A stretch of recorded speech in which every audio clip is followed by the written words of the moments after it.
আলাইকুম ওয়া রাহমাতুল্লাহি ওয়া বারাকাতুহু।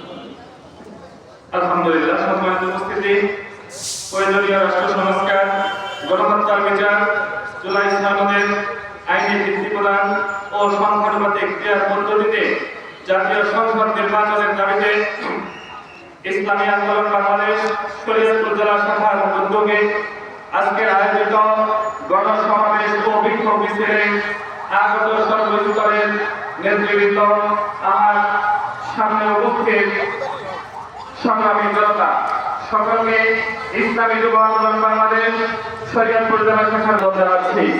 সম্মানিত উপস্থিতি, স্বাধীনতার পর থেকে আমরা এ পর্যন্ত বিভিন্ন দলকে ক্ষমতায় রেখেছি, বিভিন্ন মার্কাকে আমরা ক্ষমতায় রেখেছি, বিভিন্ন মানুষকে ক্ষমতায় রেখেছি।